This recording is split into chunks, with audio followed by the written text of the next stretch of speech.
नमस्कार, EDUSAT lecture में आप सबका स्वागत है। मित्रों, आज के सत्र में एक बहुत ही महत्वपूर्ण विषय पर हम लोग चर्चा करने जा रहे हैं।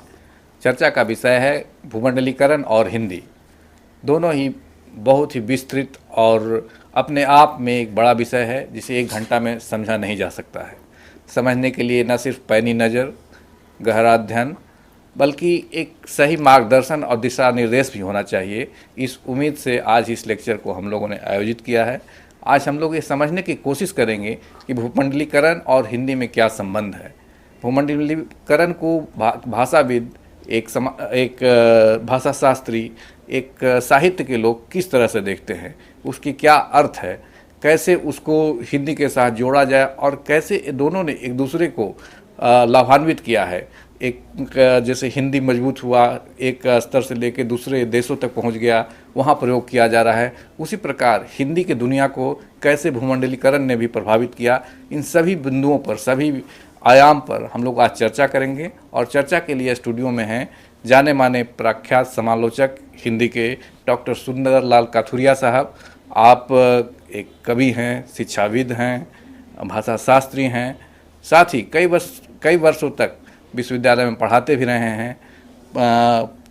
पूर्व प्रोफेसर अध्यक्ष रहे हैं भावनगर विश्वविद्यालय के, और इनके हिंदी में योगदान के लिए 60 से भी अधिक सम्मान, राष्ट्रीय स्तर के सम्मान प्राप्त हो चुके हैं। कई मंचों पर इनको सराहा गया है और साथ ही कई ग्रंथ भी प्रकाशित हुए हैं, तकरीबन 45 के आसपास। तो मैं समझता हूँ इनके पास एक अच्छा अनुभव है, लंबे अनुभव है। साथ ही एक ज्ञान का भंडार है, वो आज हम लोग को आपके सामने रखेंगे। हम लोग को समझाने की कोशिश करेंगे कि कैसे हम लोग भूमंडलीकरण और हिंदी के दुनिया को समझें और एक साथ मिलाकर देखें। इस उम्मीद के साथ डॉक्टर कथुरिया साहब को आमंत्रित करते हैं कि वे अपना व्याख्यान शुरू करें। Welcome sir. मित्रों, आज का दौर भूमंडलीकरण, वैश्वीकरण या यूँ कहें कि ग्लोबलाइजेशन का दौर है। विज्ञान ने जहाँ समय और दूरी पर विजय पा ली है, वहाँ जनसंचार माध्यमों में भी अकल्पनीय आमूलचूल परिवर्तन कर दिया है। पूरा विश्व सिकुड़कर एक ग्राम के समान हो गया है और आज के संचार माध्यमों के ज़रिए व्यक्ति विश्व के किसी भी कोने में बैठे व्यक्ति से कुछ ही क्षणों में या यूं कहें कि मिनटों सेकंडों में संपर्क साध सकता है, संपर्क स्थापित कर सकता है। आज की संचार क्रांति भूमंडलीकरण की बहुत बड़ी देन है और इसके चलते कोई राजनेता, फिल्म स्टार, धर्माचार्य, साहित्यकार, कवि या कोई भी व्यक्ति अपने विचारों को तुरंत पूरे विश्व में प्रसारित कर सकता है। आकाशवाणी, टेलीफोन, टेलीग्राम तो काफ़ी पहले से ही इस दिशा में सक्रिय थे, किंतु भूमंडलीकरण के इस दौर में विभिन्न विदेशी channels, mobile, email, internet, Facebook, Twitter, YouTube, e paper, websites, blog आदि ने इस क्षेत्र में अनेक नए आयाम जोड़ दिए हैं। कंप्यूटर और टेलीविज़न के आविष्कार से संचार क्रांति के क्षेत्र में अनेक नई दिशाओं के द्वार उद्घाटित हुए हैं और अभी इसकी अनंत संभावनाएं बनी हुई हैं। संचार क्रांति के साथ भूमंडलीकरण की जो दूसरी बड़ी देन है वो है बाजारवाद। विश्व के सभी देशों का मुख्य उद्देश्य पैसा कमाना है और इसका मुख्य आधार है अपने सामान को अन्यान्य देशों में अधिकाधिक खपाना और उससे अधिक लाभ उठाना। आज विश्व ग्राम और विश्व बाजार की कल्पना साकार हो गई है। प्रारंभ में भूमंडलीकरण का संबंध अर्थशास्त्र के साथ ही था। संसार के उत्पादों को विभिन्न देशों में पहुंचाना और पारस्परिक लाभ उठाना, ये इसका मुख्य उद्देश्य था। किसी भी देश का जो उत्पाद अधिक होता है और दूसरे देश में उसकी उपलब्धता नहीं होती, तो वो अपने उत्पाद को दूसरे देशों में खपाने की चेष्टा करता है और उस देश में जो वस्तु ज़्यादा मिलती है उसको अपने देश में ले जाने की चेष्टा करता है। दूसरी बात जो इससे जुड़ी हुई है वो ये है कि भूमंडलीकरण का संबंध राजनीति के साथ भी बहुत गहरा है। विभिन्न राष्ट्रों के अध्यक्ष पारस्परिक संवाद के द्वारा, समझौतों के द्वारा, संधियों के द्वारा और नाना प्रकार के समझौतों के द्वारा वो पारस्परिक व्यापारिक आदान प्रदान करते हैं और इस प्रकार एक देश की जो वस्तुएं हैं उसका लाभ दूसरे देश को बड़ी आसानी से मिल जाता है। लेकिन समझने की बात यह है कि जो भी देश अपने माल को खपाता है उसका मुख्य उद्देश्य अर्थ लाभ प्राप्त करना होता है। उस देश की संस्कृति या भाषा के विकास का उद्देश्य उसका नहीं होता, पर उस देश की संस्कृति और भाषा से जुड़ना उसकी मजबूरी होती है, क्योंकि उनसे जुड़े बिना वो अपने माल को खपा नहीं सकता। उसके माल की खपत तभी होगी जब वो जिस देश में अपने माल को खपाना चाहता है वहाँ की भाषा को समझे और उस भाषा के माध्यम से अपने सामान की विज्ञप्ति करे, विज्ञापन के माध्यम से उसका प्रचार प्रसार करे, ताकि लोगों के मन में उसके प्रति ललक पैदा हो, आकर्षण पैदा हो, उसे खरीदने का भाव पैदा हो। तभी वो वस्तु जो है बहुत अधिक बिक पाएगी। इसके लिए जो बहुराष्ट्रीय कंपनियां हैं वो दूसरे देशों में जा करके और अपने देश के माल की खपत करते हैं। इसमें राजनीति के लिए खतरा भी रहता है और वो खतरा ये है कि कई बार बहुराष्ट्रीय कंपनियां इतनी शक्तिशाली हो जाती हैं कि देश की जो राजनीति है उसको कमजोर कर देती हैं और वे सत्ता की नियामक हो जाती हैं। उदाहरण के लिए अगर हम भारत को ही देखें तो जब यहाँ ईस्ट इंडिया कंपनी आई तो उस ईस्ट इंडिया कंपनी ने अपना इतना विस्तार कर लिया कि उस विस्तार के चलते भारत को पराधीनता का मुंह देखना पड़ा। इसलिए भूमंडलीकरण के इस खतरे से सावधान रहते हुए प्रत्येक राष्ट्र को बहुराष्ट्रीय कंपनियों से या विदेशों से समझौते करने चाहिए। इस बात का हमेशा ध्यान रखना पड़ेगा कि इन समझौतों से वो कंपनियां इतनी शक्तिशाली ना हो जाएं कि पूरे का पूरा जो देश है उसकी स्वाधीनता, उसकी अस्मिता संकट में पड़ जाए। इसलिए भूमंडलीकरण का एक आयाम अस्मिता से जुड़ा हुआ भी है, निजीकरण से जुड़ा हुआ भी है। जो भी देश संधि कर रहा है, समझौता कर रहा है, उसको अपनी अस्मिता की रक्षा करनी पड़ेगी, अपने निजीकरण का ध्यान रखना पड़ेगा। और यदि वो ऐसा नहीं करेगा तो उसका अपना अस्तित्व जो है वो किसी भी क्षण संकट में पड़ सकता है। अभी तक हमने भूमंडलीकरण के दो आयामों की चर्चा की।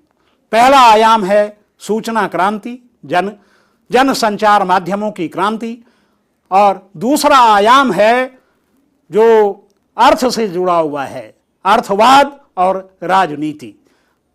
अन्य शब्दों में हम ये भी कह सकते हैं कि ये बाजारीकरण की प्रक्रिया है। भूमंडलीकरण बाजारीकरण से जुड़ा हुआ है। इसमें बाजारों का विस्तार होता है। जो बहुराष्ट्रीय कंपनियां आती हैं वो अपने बाजारों को स्थापित करते हैं और उसके माध्यम से जिस देश में वो अपने बाजार स्थापित करते हैं, अपने माल की खपत करते हैं और अधिकाधिक अर्थोपार्जन करने की चेष्टा करते हैं। यहां यह भी समझ लेना चाहिए कि अपने प्रारंभिक रूप में भूमंडलीकरण का उद्देश्य जनता की सुख सुविधाओं को बढ़ाना था। जब इसका प्रारंभ हुआ तो उस समय उसका उद्देश्य था कि जन सामान्य का जो जीवन है वो अधिक सुविधा संपन्न हो जाए, अधिक सुखद हो जाए, उसको ऐसी चीजें मुहैया करा दी जाएं कि जिससे उसका जो जीवन है वो बड़े आराम से उस जीवन को वो गुजार सके आम आदमी। तो इसलिए इसका जो मुख्य उद्देश्य प्रारंभ में था वो था जनता की सुख सुविधाओं को बढ़ाना। दूसरा इसका उद्देश्य था जन सामान्य को सस्ते दामों में चीजें उपलब्ध कराना, क्योंकि जब कोई एक व्यक्ति किसी सामान का उत्पादन करता है, मजदूरों के माध्यम से करता है, तो उस समय उसकी मेहनत ज्यादा पड़ती है, उसे मजदूरी ज्यादा देनी पड़ती है, उसका माल महंगा होता है। लेकिन जब बहुराष्ट्रीय कंपनियां आती हैं और बड़ी बड़ी मशीनों के माध्यम से वो अपने सामान को बहुत बड़ी संख्या में उत्पादित कर उनकी खपत करती हैं, तो अपेक्षाकृत वो सामान उन देशों में सस्ता मिलता है। जैसे हम भारत की स्थिति को देखें तो आज जो चाइना के उत्पादन हैं वो आज सस्ते दामों में उपलब्ध हैं और इसलिए उनकी ओर भारतीय आकर्षित हो रहे हैं। चाइना के उत्पादों को बहुत बड़ी संख्या में इस देश के लोग खरीद रहे हैं।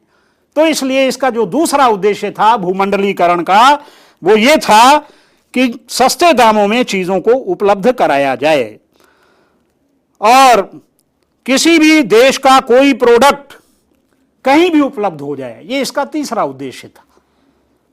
पहले क्या होता था कि बाहर की चीजों को मंगाने के लिए व्यक्ति अपने सगे संबंधियों को, अपने मित्रों को जो विदेश जा रहे होते थे उनसे आग्रह करते थे, कहते थे कि हमारे लिए आप फला वस्तु खरीद कर लाइए।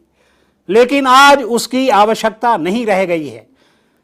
भूमंडलीकरण के इस दौर में किसी भी देश की कोई भी वस्तु आप बड़ी सरलता से अपने ही देश में प्राप्त कर सकते हैं। ये एक अन्य विशेषता है भूमंडलीकरण की। भूमंडलीकरण के इस दौर में विश्व जो है ग्राम के रूप में सिमट गया है। सारे विश्व की वस्तुएं, सारे विश्व के प्रोडक्ट्स किसी भी देश में बड़ी आसानी से उपलब्ध हो जाते हैं और उनको कोई भी व्यक्ति बाजार में जाकर के खरीद सकता है। इसके लिए माल संस्कृति विकसित की गई।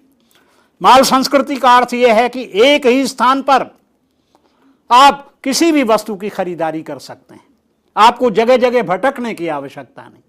पहले यह होता था कि आपको एक चीज खरीदनी है तो आप एक दुकान में जाएंगे, दूसरी खरीदनी है दूसरी दुकान में जाएंगे, तीसरी खरीदनी है तीसरी दुकान में जाएंगे। उसमें आपका समय भी खराब होता था और आवागमन में पैसा भी बर्बाद होता था। अब आपको सुविधा यह है कि एक स्थान पर आप सारी चीजें जो हैं खरीद सकते हैं, आपको उपलब्ध हैं। और इसलिए भारत जो है ये भी माल संस्कृति को विकसित कर रहा है। भारत जो है विश्व के आकर्षण का केंद्र है, क्योंकि यहां उनको अपने माल की खपत का बहुत बड़ा बाजार उपलब्ध है। इतने बड़े बाजार की उपलब्धता और उससे मिलने वाला लाभ ये उनकी कल्पना में भी नहीं था।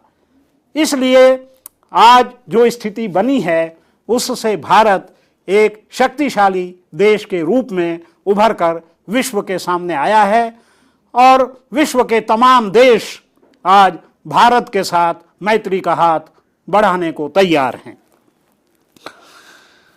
अब इसका एक जो भाषागत पहलू है, बाजार संस्कृति के विकसित हो जाने से भाषा का बाजारीकरण हो गया है। बाजार में सामान को बेचने के लिए एक सरलीकृत आम आदमी की जन भाषा की जरूरत है।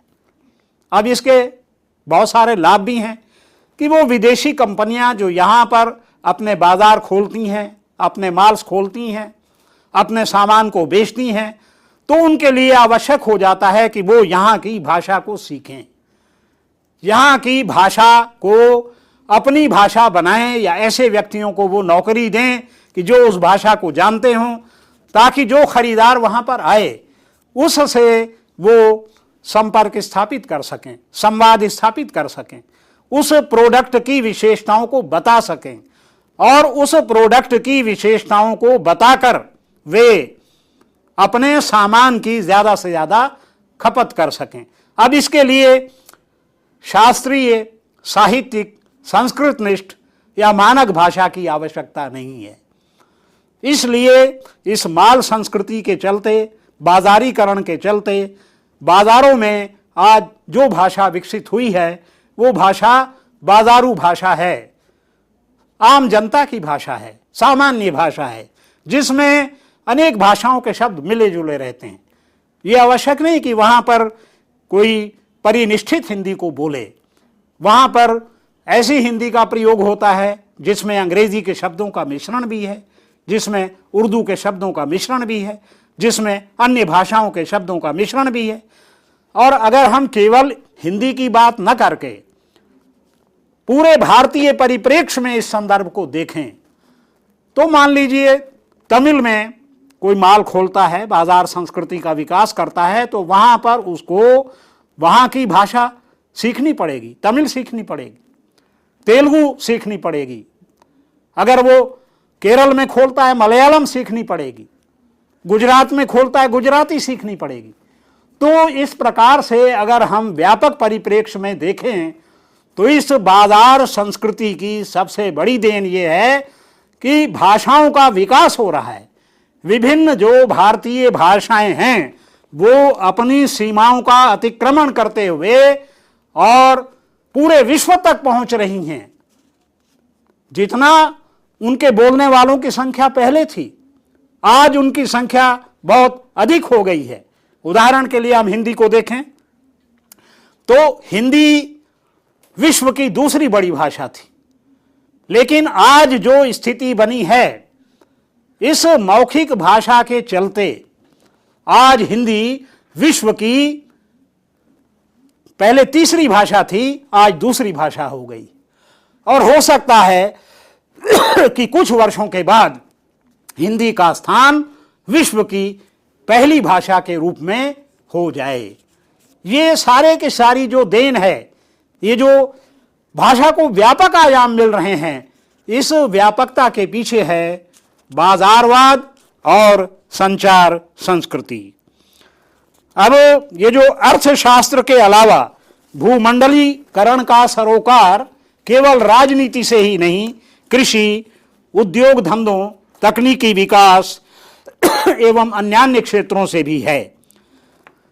जनसंपर्क एवं जनता के पारस्परिक संवाद के अलावा इसका संबंध विभिन्न राष्ट्रों के पारस्परिक संवाद एवं पारस्परिक हितों के संरक्षण से भी है। भूमंडलीकरण एक प्रक्रिया है, विशेषकर विकास को नापने की प्रक्रिया, और इसका आधार है आर्थिक, सामाजिक, कृषि वैज्ञानिक, भाषिक, सांस्कृतिक आदि। वैश्विक प्रगति के साथ तालमेल बनाकर न चलने वाली अनेक संस्कृतियां और हजारों भाषाएं नष्ट हो गई। ये समझने की बात है कि अगर किसी भाषा के बोलने वालों की संख्या 1000 से भी कम हो जाती है तो भाषा नष्ट हो जाती है, और प्रति वर्ष लगभग 50 भाषाएं नष्ट हो रही हैं। उसका कारण यह है कि धीरे धीरे उनके बोलने वालों की संख्या कम हो रही है। जब बोलने वालों की संख्या कम होती है तो भाषा संकटापन्न हो जाती है, भाषा पर संकट आ जाता है। संचार क्रांति के चलते, भूमंडलीकरण के चलते हिंदी उस संकट से मुक्त है, और आज हम ये कह सकते हैं कि हिंदी की जो सामर्थ्य है उसमें अप्रत्याशित विकास हुआ है। उसकी संभावनाएं अनंत हो गई हैं, उसके मरणासन होने की कोई संभावना नहीं है। और जैसा कि मैंने पहले कहा कि जहां वो विश्व के तीसरे स्थान पर थी, आज वो विश्व के दूसरे स्थान पर आ गई है। तो इसका मूलभूत कारण यह है कि जो हिंदी को बोलने वालों की संख्या है, समझने वालों की संख्या है, भूमंडलीकरण के चलते वो दिनों दिन वृद्धि को प्राप्त हो रही है। उस संख्या में आशातीत और कल्पनातीत वृद्धि हो रही है। ये इस जन क्रांति की, भूमंडलीकरण की बहुत बड़ी देन है। अब वैश्विक प्रगति के साथ एक बात यह भी समझने की है कि जो भारतीय संस्कृति है यह विश्व की प्राचीनतम संस्कृति है। इस देश की संस्कृति के साथ यूनान, मिस्र, रोम आदि की संस्कृतियां विकसित हुई, लेकिन आज उनका कोई नाम लेवा नहीं है। वो अपने अस्तित्व को नहीं बचाए रख सकी। किसी शायर ने कहा है, यूनान और मिस्र, रोमा सब मिट गए जहां से, बाकी बचा हुआ है नामो निशान हमारा। कुछ बात है कि हस्ती मिटती नहीं हमारी, सदियों रहा है दुश्मन दौरे ज़मां हमारा। तो ये जो विशेषताएं हैं भारतीय संस्कृति की, वो बहुत सारी विशेषताएं हैं। सबसे बड़ी विशेषता है समाहार की। हमारी जो संस्कृति है उसमें समाहार की शक्ति है। कोई भी यहां पर आ गया वो हमारा बन कर रह गया, चाहे शक आए, हूण आए, मुगल आए, अंग्रेज आए, जो भी आया वो इस देश की संस्कृति से, इस देश की भाषा से, इस देश की सभ्यता से, इस देश के तीज त्योहारों से, इस देश के रहन सहन की पद्धति से, इस देश की मूल्य चेतना से, इस देश के व्यक्तियों के स्वाभिमान से इतना प्रभावित हुआ कि वो यहीं का बनकर रह गया। इस समाहार की शक्ति के कारण भाषा का भी बहुत विकास होता है। हिंदी भाषा को अगर हम देखें तो इसने कोई ऐसा गुरेज नहीं किया कि भाई हमें उर्दू के शब्द नहीं लेने, फारसी के शब्द नहीं लेने, अरबी के शब्द नहीं लेने, अंग्रेजी के शब्द नहीं लेने, पुर्तगाली के शब्द नहीं लेने। चाहे है, आज बहुत प्रचलित है पुर्तगाली का शब्द। कितने ही शब्द ऐसे हैं विदेशों से आए हुए जो हमारी भाषा में पूरी तरह खप गए। स्कूल है, बस है। आप देखिए, आप इन शब्दों को अपने जीवन में प्रतिदिन प्रयुक्त कर रहे हैं बिना किसी संकोच के, बिना ये सोचे कि ये हमारी भाषा के शब्द नहीं है। जरूरत शब्द है, तालीम शब्द है, मुद्दा शब्द है। उर्दू के ऐसे, अरबी फारसी के कितने ही शब्द हैं जो हमारी भाषा के शब्द बन गए और जिनका प्रयोग साहित्यकार और भाषाविद, राजनेता, अभिनेता निसंकोच भाव से कर रहे हैं। दूसरी हमारी संस्कृति के सबसे बड़ी विशेषता है कि इसका दृष्टिकोण बहुत उदार रहा। शरणागत की इसने रक्षा की। तीसरी बहुत बड़ी विशेषता है विविधता में एकता। इस देश में बहुत भाषाएं हैं। कोई तमिल बोल रहा है, कोई तेलुगु बोल रहा है, कोई मलयालम बोल रहा है, कोई कन्नड़ बोल रहा है, कोई गुजराती बोल रहा है, कोई हिंदी बोल रहा है। हिंदी की बहुत सारी बोलियां हैं और भूमंडलीकरण के चलते इन सब के विकास की संभावनाओं में वृद्धि हुई है। ये समझने की बात। और भारत की विशेषता ये है कि विविधता में इस एकता के चलते उसने सबको अपना बना लिया। सारी भाषाओं से शब्द ले लिए। कितने ही शब्द हैं जिनको अन्यान्य भाषाओं से हिंदी ने आत्मसात कर लिए।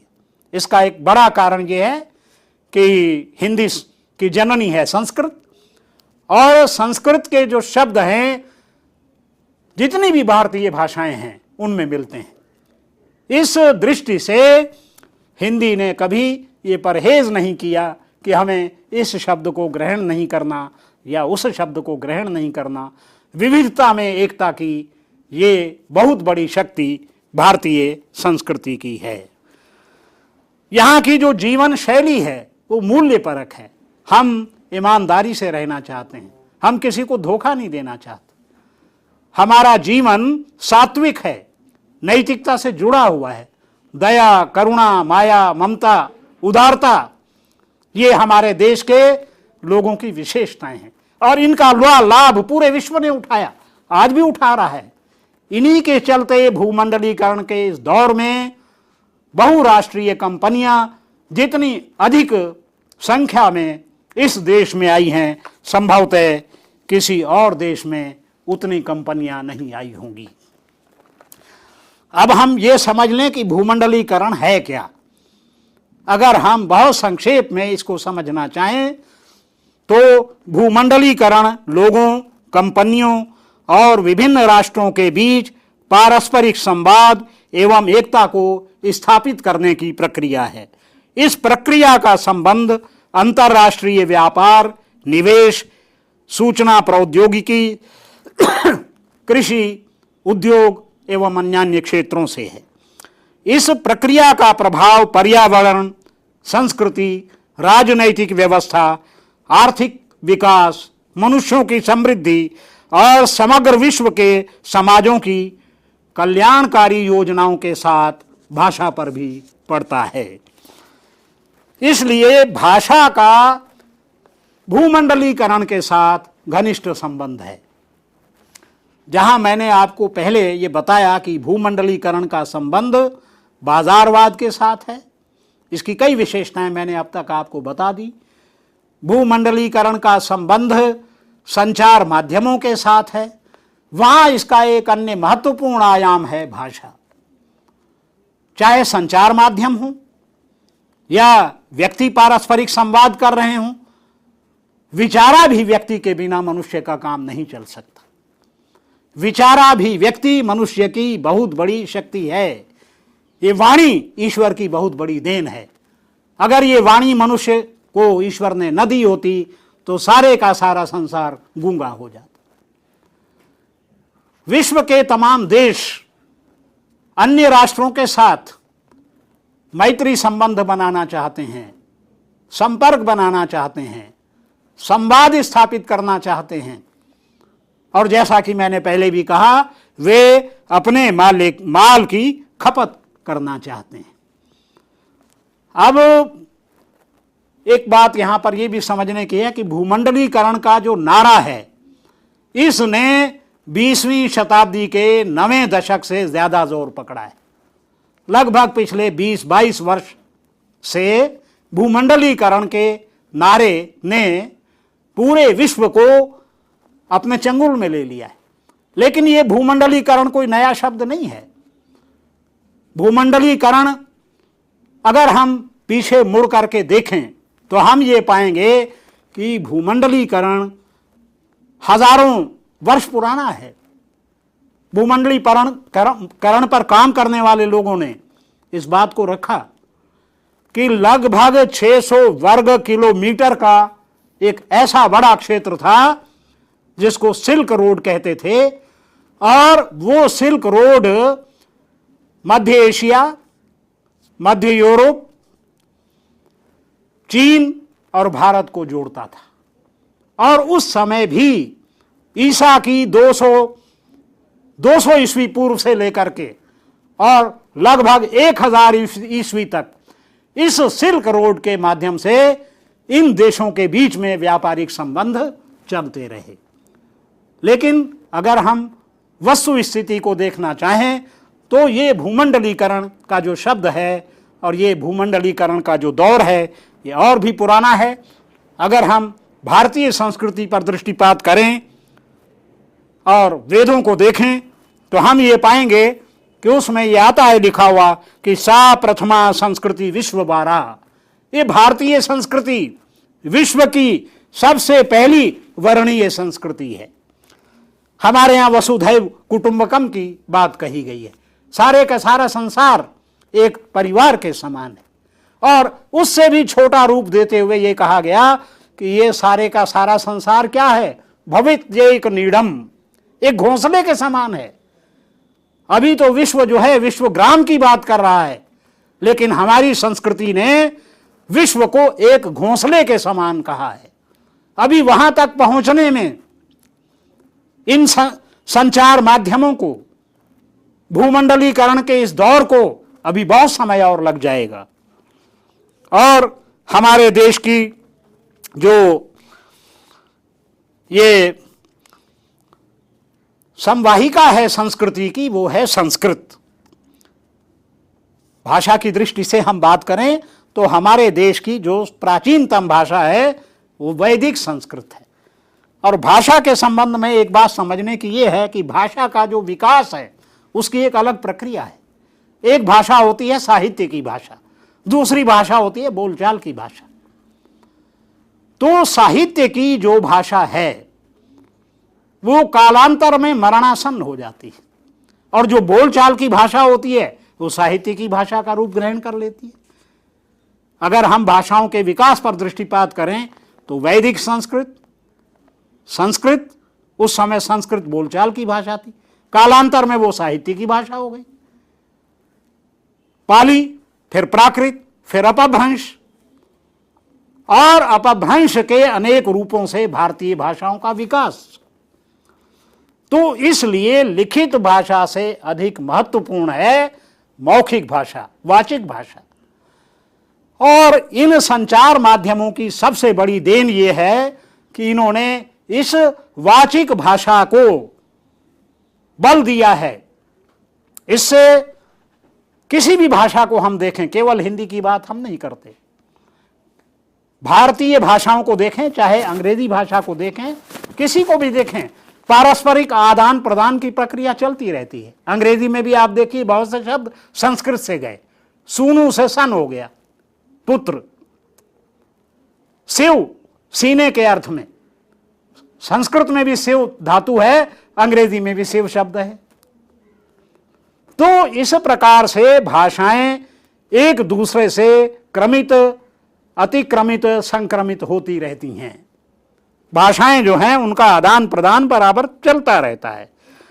और जो वेद हैं, उपनिषद हैं, महाभारत है, रामायण है, रघुवंश है, उत्तर रामचरित है, और हिंदी में तुलसी का रामचरितमानस आदि हैं, तो ये सब इस बात को सिद्ध करते हैं कि उस समय भी दूर दूर तक लोग कहीं से कहीं, चाहे यात्रा की उतनी सुविधा नहीं थी, साधन नहीं थे, लेकिन साधनों के न होने पर भी राम को देखिए, पूरा कितना घूम करके कहां से कहां तक चले गए। तो इसमें बस इतना ही निष्कर्ष रूप में हम कह सकते हैं कि यद्यपि भूमंडलीकरण का ये दौर और इसका ज्यादा नारा समाप्त नहीं है, अभी बात चल रही है, भूमंडलीकरण का ये नारा 90 दशक में ज्यादा बल पकड़ गया, लेकिन इसकी पूर्व पीठिका का निर्माण बहुत पहले हो गया था। और उस पूर्व पीठिका को समझे बिना, जैसे अब हिंदी को ही आप देखें तो मुगलों के प्रभाव से हिंदी में अरबी, फारसी, उर्दू शब्दों का अनुप्रवेश हुआ। अंग्रेजों के आगमन के बाद अंग्रेजी का वर्चस्व बढ़ा, और उनकी एक शिक्षा नीति थी, उसे ही भूमंडलीकरण से जोड़कर देखा जा सकता है। और वो नीति थी मैकाले की। मैकाले ने कहा था, I will prepare a class of persons Indian in blood and colour but English in ideas. मैं भारत में ऐसे वर्ग का निर्माण कर दूंगा कि जो रंग रूप में तो भारतीय होंगे, लेकिन वे विचारधारा से अंग्रेज हो जाएंगे। और हम ये देखते हैं कि अंग्रेजियत का बहुत अधिक प्रचार प्रसार इस देश में हुआ, अब भी हो रहा है।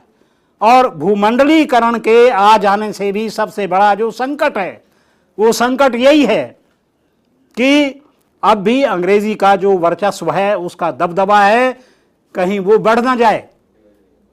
आप किसी भी चैनल को देख लीजिए, चैनल में दिखाई जाने वाली जो वार्ता है, साक्षात्कार है, प्रश्नोत्तर है, धारावाहिक है, कोई भी कार्यक्रम है, वो हिंदी में है, लेकिन उस पर आने वाले कैप्शंस अंग्रेजी में हैं। यहां भी आप देख सकते हैं कैप्शंस, हर जगह जो लिखा हुआ आ रहा है वो अंग्रेजी में आ रहा है।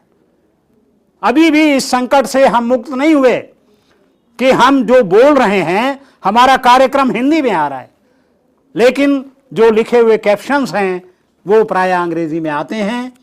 ये अपने आप में चिंता की बात है। और ये मैकाले की जो नीति थी, ये उसकी सफलता का एक प्रमाण भी है। समझने की बात यह है कि भाषा और संस्कृति का अविच्छिन्न संबंध होता है। भाषा का राष्ट्रीय अस्मिता, देशाभिमान और राष्ट्रीय गौरव से बहुत बड़ा संबंध होता है। भाषा मिटेगी तो देश मिट जाएगा, भाषा की रक्षा और उन्नति होगी तो देश उन्नत होगा। अपनी मातृभाषा का सम्मान करने वाला देश कभी मिट नहीं सकता। जिसको न निज गौरव तथा निज देश पर अभिमान है, वो नर नहीं नर पशु निरा है और मृतक समान है। हमें अपने देश पर अभिमान होना चाहिए, अपनी भाषा पर अभिमान होना चाहिए। तो अंग्रेजों ने ये प्रयास किया कि कोर्ट की जो भाषा है वो अंग्रेजी हो जाए। उस समय तक उर्दू, अरबी, फारसी चलती थी मुगलों के वर्चस्व के कारण, लेकिन उन्होंने ये स्थिति कर दी कि एक कहावत मशहूर हो गई कि पढ़ें फारसी बेचें तेल, ये देखो कुदरत का खेल। फारसी पढ़े लिखे लोग निकम्मे घूम रहे थे, उनके पास कोई काम नहीं था। वस्तुतः हम विचार करें तो ये कुदरत का खेल नहीं था, ये सियासत का खेल था। अब ये है कि ये जो भूमंडलीकरण है, इस भूमंडलीकरण का हिंदी पर क्या शुभ और क्या अशुभ प्रभाव पड़ा है, आइए मित्रों हम इस पर भी विचार कर लें। देखिए, जो लिखित भाषा होती है, मानक भाषा होती है, उसका स्थान जैसा कि मैंने पहले भी बताया कालांतर में मौखिक भाषा ले लेती है और भाषा का विकास होता है। संस्कृत में सर्प, फिर सप, फिर सांप, कर्म, कम, काम, धर्म, धम्म, धर्म, ये भाषा के विकास की प्रक्रिया है।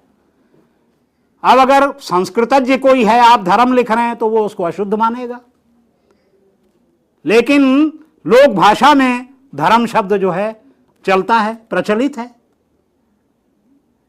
तो इस प्रकार से भाषा की जो ग्राहिका शक्ति है वो ये है कि बहुत, अब ग्राहिका शक्ति बहुत बड़ी है। विभिन्न भाषाओं से शब्द, दूसरी भाषा के शब्द कोई भी भाषा ग्रहण कर लेती है, लेकिन उसका एक दुष्प्रभाव ये पड़ता है कि मान लीजिए हम जिस भाषा को चैनल्स पर देख रहे हैं, जो विज्ञापनों की भाषा है, उस भाषा को हम सुन रहे हैं, जो कैप्शंस वहां पर लिखे हुए आते हैं और उनमें जो वर्तनी की अशुद्धियां होती हैं, उसका दुष्प्रभाव बच्चों के कच्चे मन पर पड़ता है। बच्चे अनुकरण से सीखते हैं, उनमें अनुकरण की प्रवृत्ति होती है। भाषा का विकास अनुकरण से होता है। और जब वो दूरदर्शन पर या विभिन्न विदेशी चैनल्स पर भाषा को देखते हैं, उसके लिखित रूप को भ्रष्ट रूप में देखते हैं, बहुत से शब्द जो हैं वो असंगत रूप में लिखे होते हैं के बजाय आपको है लिखा हुआ मिल जाएगा, में के बजाय में लिखा हुआ मिल जाएगा, बहुत वर्तनी की और भी बहुत सी अशुद्धियां मिल जाएंगी। तो उसका जो दुष्प्रभाव है वो बच्चों के कच्चे मन पर पड़ता है।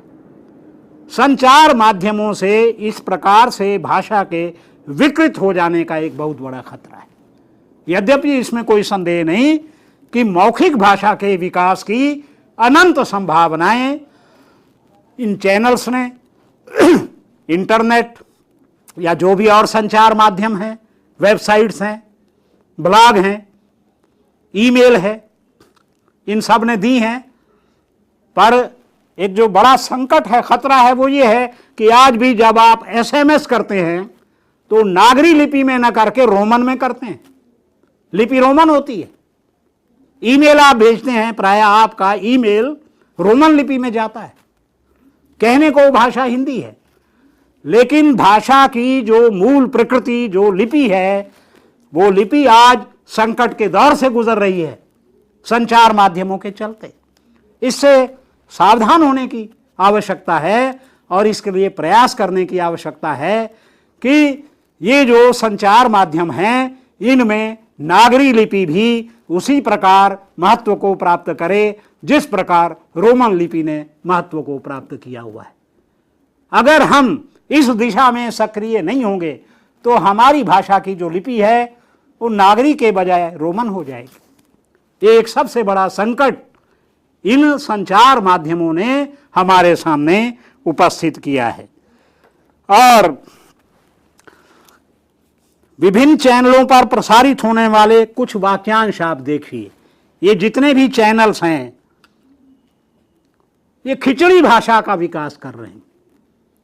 कबीर के लिए कहा जाता था कि उनकी भाषा पंचमेल खिचड़ी है, लेकिन आज जिस भाषा को हम देखते हैं उसको कोई भी विद्वान, कोई भी अधीत साहित्यकार, मानक हिंदी को मानने वाला कोई भी व्यक्ति संभवतः स्वीकार नहीं करेगा।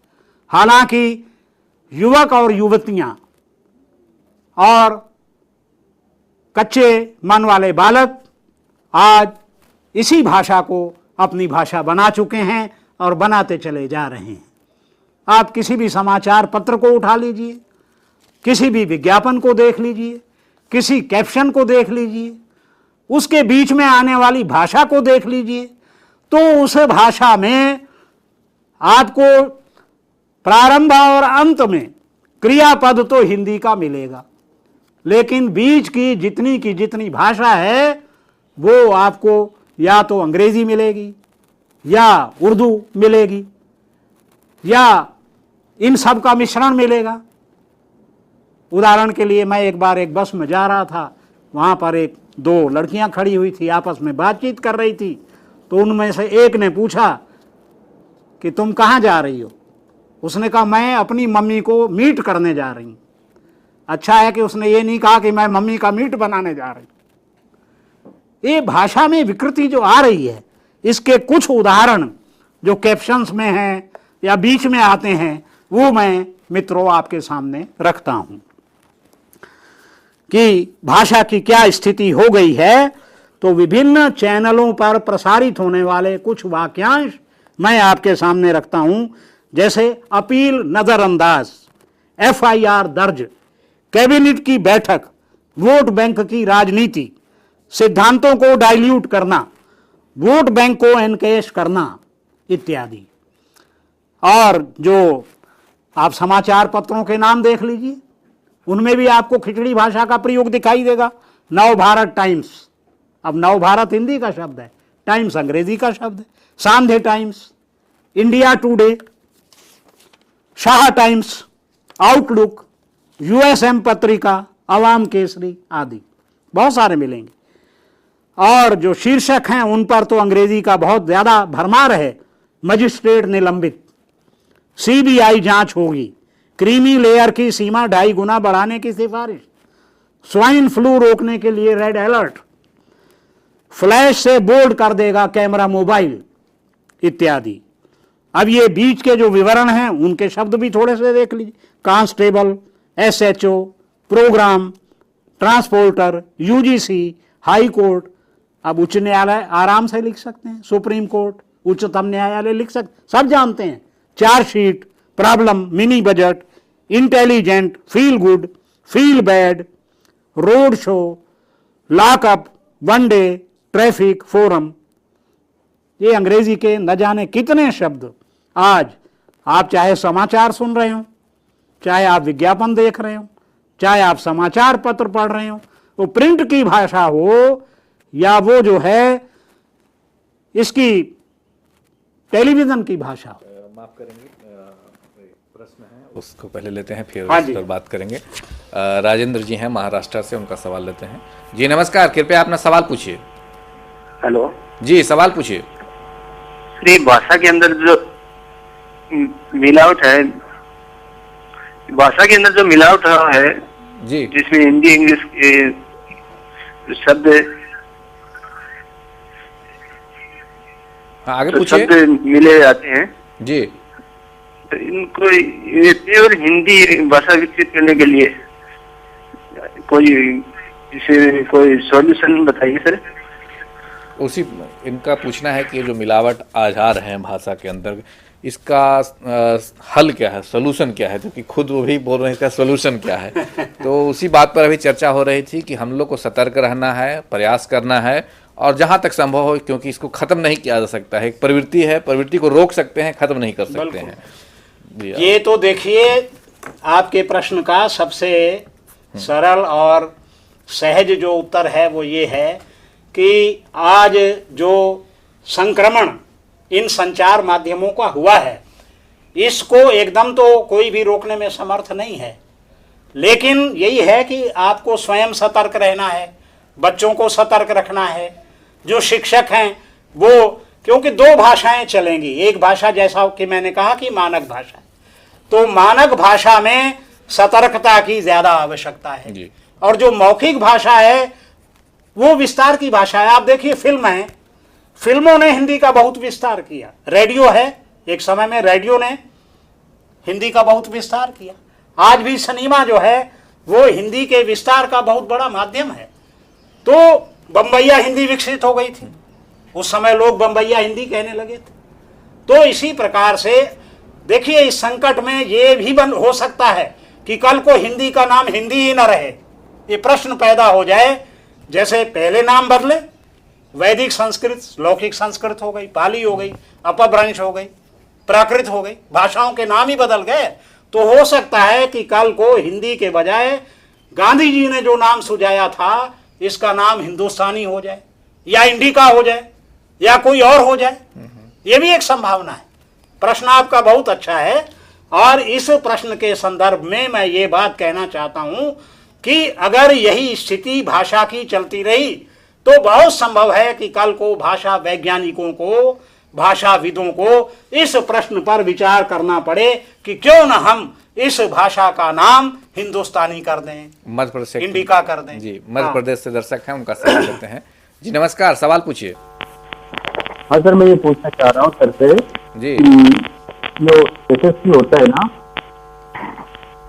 हाँ, उसमें हिंदी भाषा की जगह इंग्लिश का उपयोग तो करते हैं। एक होता है उसका 50 नंबर का, उसमें इंग्लिश के। माफ करिएगा, मैं सभी दर्शकों से पहले अनुरोध करना चाहूंगा कि सवाल पूछने के पहले अपना टीवी का वॉल्यूम कम कर लें, फिर सवाल पूछें, ताकि हम आपकी बातों को अच्छी तरह से सुन सकें और उसका उत्तर दे सकें। जी, सवाल पूछिए। जी मैं पूछ रहा हूँ जी कि SSC में जो एक हिंदी का चैप्टर जो होता है, उसकी इंग्लिश का चैप्टर होता है, उसकी जगह हिंदी का क्यों देते हैं? ये आपकी आवाज मतलब वो पूरा हिंदुस्तान की भाषा हिंदी है, तो उसकी जगह इंग्लिश में, इंग्लिश का एक टॉपिक है पूरा 50 नंबर का, वो उसकी जगह हिंदी क्यों नहीं होती? ये डॉक्टर साहब से पूछना चाहता हूँ। और आपकी प्रश्न स्पष्ट नहीं है। प्रश्न स्पष्ट नहीं है, आवाज़ साफ नहीं आ रही है। लेकिन जहाँ तक मैं समझ सका, इनका पूछना है कि हिंदी जब मातृभाषा है तो हिंदी को ही प्राथमिकता क्यों नहीं दी जाए और कहीं 50 मार्क्स का हिंदी कोई एग्जाम में और 50 मार्क्स का इंग्लिश, ऐसा क्यों व्यवस्था है? क्यों नहीं मातृभाषा को ही हम प्राथमिकता और देखिए, मातृभाषा को महत्व तो आपने देना है, शिक्षालयों ने देना है। और दूसरी बात यह है कि केवल हम हिंदी की बात नहीं, अगर पूरे भारत की भाषाओं की भी बात करें तो सब जगह सारी भाषाओं पर इसका प्रभाव पड़ रहा है। इसका प्रभाव केवल हिंदी पर पड़ रहा हो ऐसा नहीं है। आप कहीं भी जाएंगे, किसी भी प्रदेश में जाएंगे, तो वहां जो भाषा बोली जाती है उस पर भी इन चैनल्स का, इन चीजों का प्रभाव पड़ रहा है। SMS वो भी वही कर रहे हैं, हाँ। रोमन में कर रहे हैं, वाराणसी ईमेल वो भी उसी में कर रहे हैं। वाराणसी उत्तर प्रदेश से दर्शक हैं, उनका सवाल लेते हैं। जी नमस्कार, सवाल पूछिए। जी सर, मैं ये पूछ रहा था कि सर चाइना में जी सवाल पूछिए। उनसे संपर्क टूट चुका है। चलिए अब बताओ। मैं हाँ। संक्षेप में अपनी बात को रखता हूँ। जी संक्षेप में। और ये है कि अब इसमें जैसे हलंत गायब हो गया, हिंदी के स्वरूप में जो परिवर्तन आ रहा है, जैसे पहले विद्वान लिखते थे, श्रीमान लिखते थे, बुद्धिमान लिखते थे, आत्मसात लिखते थे, भगवान लिखते थे, इन शब्दों में हलंत लगता था। हलंत समाप्त हो गया और व्याकरण क्षतिग्रस्त हो गया। आज इस प्रकृति पर फिर चर्चा करेंगे, स्वरूप पर चर्चा करेंगे, लेकिन पहले राजस्थान से दर्शक हैं, उनका सवाल लेते हैं। जी नमस्कार, सवाल पूछिए। हेलो जी सवाल पूछिए मैम। सर, भाषा में जो अशुद्धियाँ आती है वो इतनी ज्यादा क्यों होती है? भाषा में अशुद्धियाँ क्यों होती है? भाषा में अशुद्धियों का सबसे बड़ा कारण तो अनावधानता है, असावधानी है। अगर हम सावधानी से लिखेंगे, सावधानी से पढ़ेंगे तो भाषा में अशुद्धियां नहीं होंगे। दूसरा, उसको सुधारने का एक साधन है अभ्यास। अनभ्यास है विषम विद्या, अजीर्ण भोजनम विषम। अभ्यास जो है, यदि व्यक्ति बारंबार अभ्यास करेगा तो भाषा शुद्ध हो जाएगी। तो ये सुझाव है, इसको फॉलो करिए तो निश्चित तौर पे अच्छी भाषा सामने आएगी और पढ़ने को मिलेगा, लिखने को मिलेगा। उत्तराखंड से दर्शक हैं, उनका सवाल लेते हैं। जी नमस्कार, सवाल पूछिए। सबसे पहले आप सभी को विश्व मातृभाषा दिवस की हार्दिक शुभकामनाएं। धन्यवाद आपको भी। हाँ सर, मैं जानना चाह रहा था कि जैसे विश्व भर में भाषाओं की मौत का दौर चल रहा है और हमारे यहाँ ऐसा है कि अब जो अंग्रेजी माध्यम के विद्यालय है वो गाँव तक खुल गए हैं, तो ऐसे में हिंदी या भारतीय भाषाओं का क्या भविष्य देखते हैं? इनका संक्षेप में प्रश्न यह है कि हिंदी और भारतीय भाषाओं का आने वाले दिनों में क्या भविष्य है? नहीं, भविष्य तो उज्ज्वल ही है। जो बात मैंने, अगर आपने ध्यान से सुना हो तो मैंने एक बात कही थी कि जिस भाषा के बोलने वालों की संख्या 1000 से कम हो जाती है वो भाषाएं नष्ट हो जाती हैं, और हिंदी में या अन्य भारतीय भाषाओं में बोलने वालों की संख्या की निरंतर वृद्धि हो रही है। इसलिए इनके नष्ट होने की कोई संभावना नहीं है और इनका भविष्य उज्जवल है। ये बात अलग है कि स्वरूप में ये जो दूरसंचार माध्यमों के कारण परिवर्तन आया है, ये रूप में विकास हो जाए, परिवर्तन हो जाए, इसकी संभावना है, लेकिन भाषा के नष्ट होने की कोई संभावना नहीं है। उतार चढ़ाव आते रहते हैं, भाषा के जीवन में भी ऐसा ही चलता है। देखिए, अब हम संक्षेप में विज्ञापन की भाषा की चर्चा कर लेते हैं, क्यों सबसे ज्यादा जो दूरसंचार है उसका प्राण है विज्ञापन। विज्ञापन ही वो है जो वस्तु की खपत कराएगा। जी। तो विज्ञापन की भाषा में शब्द कम और प्रभाव अधिक होना चाहिए। विराम चिन्हों और क्रियाओं की प्रायः उपेक्षा होती है। संश्लिष्ट और सामाजिक भाषा इसमें रहती है। देखिए, संस्कृत संश्लिष्ट भाषा थी, लेकिन हिंदी विश्लिष्ट हो गई। रामा गच्छति या रामः बाणेन रावणम मारयति, तो अब उसको हम करेंगे राम बाण से। वहां एक ही शब्द था बाणेन, और यहां विश्लेषण हो गया, बाण से हो गया। तो अब जो भाषा है वो फिर से संश्लिष्टि की ओर जा रही है, क्योंकि कम से कम शब्दों में हमें अपनी बात प्रभावपूर्ण ढंग से कहनी है, लोगों तक पहुंचानी है। तो ये जो संश्लिष्टि की प्रवृत्ति है, सामासिकता की जो प्रवृत्ति है, ये भाषा में विकसित हो रही है। और जैसे पहले मान लीजिए आप लिखते थे स्वीकार कीजिए या स्वीकार करें, अब आप लिख देते हैं स्वीकारें, छोटा कर देते हैं उसको। महाराष्ट्र से दर्शक हैं, उनका सवाल लेते हैं। जी नमस्कार, सवाल पूछिए। सर मैं ये कह रहा हूँ कि आपने यहाँ पर जो ये हिंदी के बात, माफ करें आपकी आवाज नहीं आ रही है। हेलो जी, सवाल पूछिए। सर आप जो हिंदी की बात कर रहे हैं यहाँ पर, हेलो आवाज नहीं आ रही है। आवाज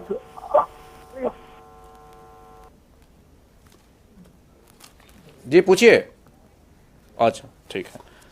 हाँ, देखिए, अगर हम प्रकाशन की बात नहीं करेंगे तो ये बात अधूरी रह जाएगी। प्रकाशन के क्षेत्र में नई तकनीक का विकास किया है और नई क्रांति का सूत्रपात हुआ है। जिन पुस्तकों को छपवाने में पहले वर्षों लग जाते थे, महीनों लग जाते थे, आज वही पुस्तकें कुछ दिनों में नई तकनीक के आ जाने से तैयार हो गई हैं। विशेषकर कंप्यूटर और मोबाइल, ये दो चीजें ऐसी हैं जिन्होंने पूरे विश्व की स्थिति को परिवर्तित कर दिया है। महाराष्ट्र से एक और दर्शक हैं, उनका सवाल लेते हैं। जी नमस्कार, सवाल पूछिए। हाँ जी, मैं महाराष्ट्र से बोल रहा हूँ, नासिक से। जी जी नमस्कार, सवाल पूछिए। हाँ, हम महाराष्ट्र में रहते, हमारे इधर जो मतलब भाषावादी जो आते हैं और हमारी जो मराठी भाषा है, हम उसके लिए लड़ रहे हैं, तो फिर ये हम जो कर रहे हैं ये सही कर रहे हैं। हमारे राजनेता भी वही इधर ऐसा ही कर रहे हैं सब। उनका कहना है कि महाराष्ट्र में रहते हैं, मराठी भाषा के लिए लड़ रहे हैं, तो जो कर रहे हैं सो सही कर रहे हैं क्यों कि नहीं कर रहे हैं, एक प्रश्न है। फिर दूसरा उनका कहना है कि उनके नेता भी ये कर रहे हैं। तो आप तो उत्तर देंगे, उसके पहले मैं कुछ कहना चाहूँगा। जरूर जरूर।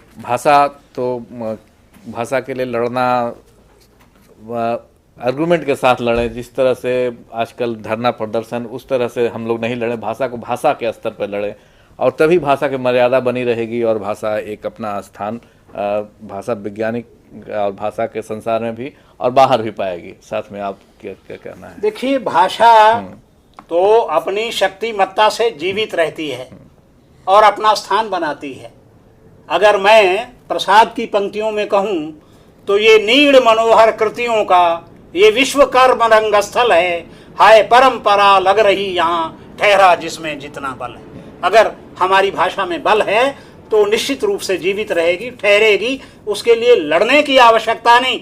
भाषा जोड़ना सिखाती है, तोड़ना नहीं सिखाती। भाषा प्रेम सिखाती है, विद्रोह नहीं सिखाती। ऐसा मेरा मंतव्य है। भाषा के इस मूल मंत्र को हमें समझना है और उसी के साथ अपनी जो भाषा को मजबूत बनाए उसकी इच्छा को भी जीवित रखना है जी। और प्रकाशन की दुनिया में क्या परिवर्तन हुआ उस पर आप बात कर रहे थे। तो क्योंकि अब मैं थोड़ा सा प्रकाशन की चर्चा कुछ कर ली थी जी। अब थोड़ी सी चर्चा हम जो है इस बात की कर लेते हैं कि भूमंडलीकरण के खतरे क्या हैं। भूमंडलीकरण ने हमारे सामने कौन सी नई चुनौतियां उपस्थित। एक और सवाल लेते हैं, छत्तीसगढ़ से हैं। बाकी सवाल कल और लेंगे। कल एक और विद्वान होंगे यहाँ जो ग्लोबलाइजेशन या भूमंडलीकरण, वैश्वीकरण और हिंदी पर चर्चा करेंगे। तो मित्रों, आज समय कम है इसलिए एक सवाल, लास्ट सवाल लेते हैं। छत्तीसगढ़ से हैं। नमस्कार, सवाल अपना पूछिए। जी सर, मैं बोल रहा हूँ सर। मैं इतिहास के बारे में कहना चाहता हूँ सर। जी सवाल पूछिए। जी सर, सवाल है सर, इतिहास को कैसे आसानी से पढ़ सकते हैं सर और कैसे क्या सकते हैं? आपकी आवाज साफ नहीं आ रही है। जी सर, इतिहास को कैसे आसानी से पढ़ा जा सकता है और कैसे लगाया जा सकता है? एक अभिलेख चित्र को ऐसे पढ़ा जा सकता है? आप फिर से कोशिश करिए, तब तक हम लोग चर्चा कर रहे हैं क्योंकि आपकी आवाज नहीं आ रही है जी। हाँ, देखिए, अगर हम भूमंडलीकरण की चुनौतियों पर बात करें या भूमंडलीकरण से कौन से खतरे पैदा हो गए हैं उन पर बात करें तो सबसे पहली चीज है बेरोजगारी।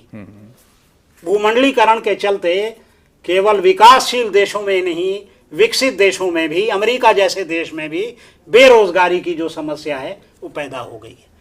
इससे निपटने की हमको कोशिश करनी होगी और देखना होगा कि भूमंडलीकरण के लाभ तो हमें मिलें पर उसकी जो हानियां हैं उससे हम बच जाएं। दूसरी बात यह है कि जो जन भाषाएं हैं, जो लोक भाषाएं हैं, जो लोक कलाएं हैं, जो लोक संस्कृति है, जो दूर गांवों में रह रहे हैं लोग, वनांचलों में रह रहे हैं, उन तक ये दूर संचार के माध्यम नहीं पहुंचते हैं। और वो जो भाषाएं हैं, लोक संस्कृति है, लोक भाषा है, जन भाषा है, उनके लिए भी संकट जो है भूमंडलीकरण के चलते पैदा हो गया है। उन भाषाओं के नष्ट हो जाने का खतरा जो है वो आज हमारे सिर पर मंडरा रहा है। हालांकि 150 से अधिक देशों में, विश्व के 150 से अधिक देशों में हिंदी पढ़ाई जा रही है। आप ये देखिए कि हिंदी का जो प्रचार प्रसार है वो इतना अधिक हुआ है। अभी उतना समय नहीं है, लेकिन आप किसी भी देश में चले जाएं, मैं जहां जहां गया, मॉरिशस गया, तो वहां हिंदी बोलने वालों की संख्या बहुत थी। और जहां लोग कहते हैं हिंदी का विरोध है, वहां भी मैं गया तो मुझे ऐसा नहीं लगा, क्योंकि जिसको अपना व्यापार करना है, उसको जनसंपर्क बनाना है, अपने बाजार में बिक्री करनी है, तो वो हिंदी में बात करेगा, ये उसकी व्यवस्था है।